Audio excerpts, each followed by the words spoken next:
liability has Simmons become for the Nets? Skipper's play is embarrassing. The man is 6'10", and you airball a layup in which you're 5 feet away from the basket. I don't know what he was working on when he was dealing with it, when he was away from the Sixers and he was dealing with what he was dealing with, but clearly basketball wasn't one of them because he hadn't gotten any better at shooting. Well, I don't know if he's gotten any better at shooting because he won't shoot the ball to let me see. He definitely hadn't gotten any better at free throws. And Skip, the thing is that he gets the ball and goes towards the basket. He's not even looking at the basket. He's looking for, okay, can I pass where's Kyrie? Where's KD? Where's one of those shooters? He don't want any part of potentially getting fouled. And it's very hard. It's putting a lot of pressure on Brooklyn. If you look at what they've done, it's crazy. In 3 of the 5 games, KD and Kyrie has gone for 30+. 30+. High 30s. Not no 30, 31. High 30s. Yep. And Skip, they're getting crushed. I mean, when you look at after AD, I just don't understand what he's trying to do, Skip. And people keep saying, well, he doesn't need to shoot. Skip, what do you mean? He doesn't need to shoot. Quarterback, well, he don't need to throw it. He don't need to throw the out route. He don't need to be able to throw deep. What? It's crazy that a point guard, and you're telling people he doesn't need to shoot. Well, on the offensive end, Skip, and now it's bled into his defense. Skip, he's been terrible defensively. Skip, if you look at it, first of all, Ben Simmons has the 6th worst plus minus. He has the 18th worst defensive rating. Royce O'Neal has the 14th worst plus minus, 27th worst defensive rating. But I got a guy on their team that's 20 and 30 points ahead of them. Kevin Durant has the 2nd worst plus minus. He has the worst defensive rating in all of basketball. So you got 3 players on your team. 2 of them supposed to be showstoppers on the defensive end. Therein lies the problem, Skip. Think about this. You get KD and Kyrie going for damn near 30 a night. But you get John Desmond Bain go for 38. And then you get Giannis goes for 43. And then you get Luka go for a triple-double. Yep. And then somebody else will hit them up for 30 apiece, too. That's your problem. Your problem is not offensively. Even though if Ben is not going to give you anything offensively, Skip, he got to lock it down defensively. You tell me those stats, he's a 3-time All-Star, he's a 2-time All-NBA defensive player. Well, those are true. Can you tell that? They used to be. Used to be. If I didn't tell you Ben Simmons, you would say, I don't know who this dude is. I don't know why they got him out there. I would agree with that.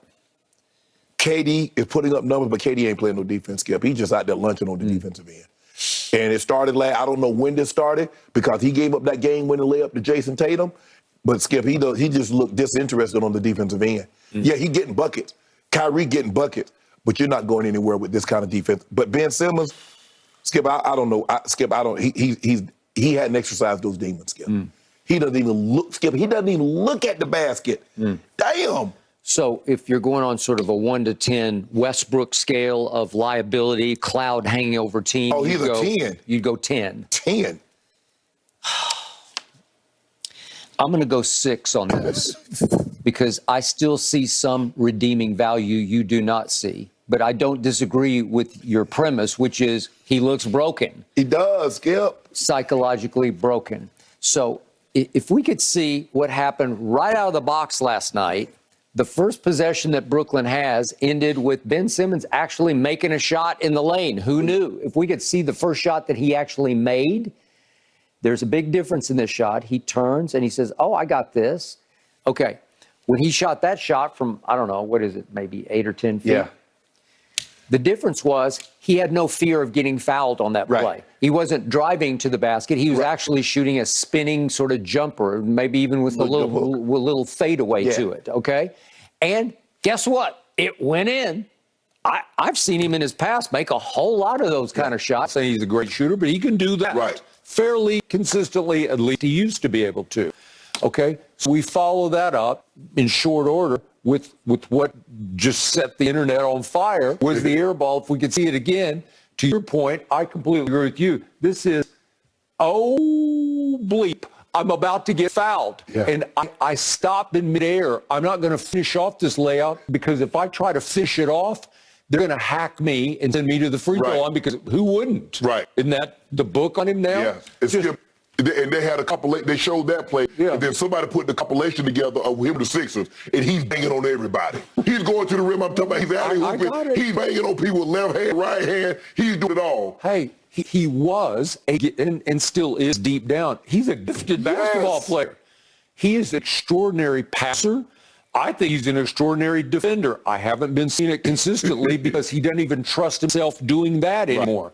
He looks a little lost. I don't think he's a complete lost cause, not yet. And by the way, I need to compliment Kyrie because we bang on him so much on this show.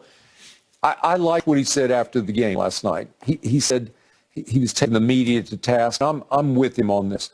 He was talking about Ben Simmons and their attention, their focus on Ben after every game. And Kyrie said, give him an effing chance. You stay on his SH.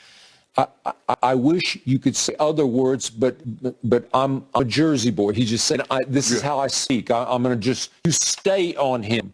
We're just here to give him positive affirmation and just try to let him hoop. Well, that's true. The only way he's going to have to play his way through and out of this. Is it impossible for it may be. He may be broken psychologically. But the thing is, Skip, is that the reason why he can't is because he plays a sport that's out in the public. Yeah. He doesn't get an opportunity to heal. He doesn't get an opportunity to fix himself behind closed doors. 18,000 people see him a night, and another 2-3 million people watch him on television. He's become must-see TV because of the airball layups. And people want to see Skip. He's supposed to be the missing piece. Remember? Everybody was talking about, boys, they had Ben Simmons in that playoff. That Celtics series has been a lot different. Okay. It might have been worse. Okay, so I give you on the airball layup, he just stops in midair and doesn't finish because I don't want them to hack my hands. He did get forced to go to the line one time last night, and he made it, and it looked okay to me because I always think his motion looks okay to me. So there it is. He just stops in midair. He's not going to finish the layup. Okay, now, let's go to the end of regulation, shall we? Because he did finally make a play in this game. If we could see the last play of regulation, it's almost to the last play of regulation. He steals the ball from Baby Bird. He just took it right out of his hand at half court. There he goes. He stops the pass, and then here we go, and he feeds KD for a big slam right down the lane that tied the score, and then Bullock missed a shot at the buzzer, so it goes to overtime. Right. So he showed you he's capable of still doing that because this guy led the league in steals. Mm-hmm. He led the league in steals, which helped make him first-team all-defense. So his instincts are still there. Right. He just has to trust who he is and was, right? Yeah, but he doesn't trust himself. No, he doesn't trust. He doesn't trust himself. Okay, so what did I see in this game? Well, back to your point. If you're going to let Dallas come in, even though you're playing back-to-back, you're at home, but if you're going to let Dallas come into your building and make 20 of 40 three-point shots, you're probably going to lose, right? Yeah. 20 of 40. And look, it's not Baby Bird who's making them because he's not a good three-point shooter. But in the second unit. Yeah, look at Hardaway made 4 and Kleba made 3. Christian Wood made 2 or 2. And Josh Green was 3 of 3. And Dinwiddie made 3. So it's too much. And then what happened in overtime? Baby Bird didn't take over in overtime. Did you see what happened? If Bullock hit a 3. Look, all of a sudden Bullock makes a 3 and Hardaway makes a 3 and Kleba makes a 3. And you lost because you let those people, and they're just wide open, uncontested threes. But Skip, you let a team shoot 50% from the floor and 50% from the 3, you're probably going to lose, especially when they get out that many threes. Right. It was actually miraculous that they took them to overtime. But to your point, the way you take somebody to overtime is Kevin Durant scores 37 and Kyrie scores 39. Yeah. Okay? Well, that's all you got. That's it. You don't play defense, although Kevin did. I got to show one Kevin play just to refute a little bit of what you said. That one block. He made one block that actually helped save the game just before his slam at the end. This is Baby Bird drives up, and he wanted goaltending. It was not goaltending. Kevin got it on the way up before it touched the glass. But Skip, that's what I'm saying. Okay. He did do that. He's a help defender. Mm-hmm. Kevin Durant is not thought of as an on-ball defender. Yeah. But there have been years in his career when he's been in the conversation for Defensive Player of the Year. You having that conversation with yourself.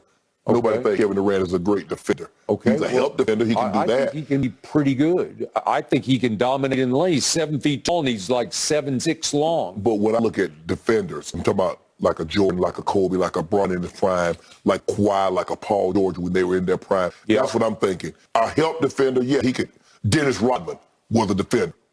Olajuwon was a lone ball defender and a help defender. David Robinson. I'm thinking of guys like that, Skip. That's when I say, okay, on ball and help, that's what I'm talking about. Okay, I'm going to give you this. Our whole offseason narrative was based around he demanded a trade. He wanted out from under Kyrie. He was forced by his owner and general manager to just suck it up because you already signed for, what was it, 4 more years? 4 years. He's just starting the 4 years. Just start.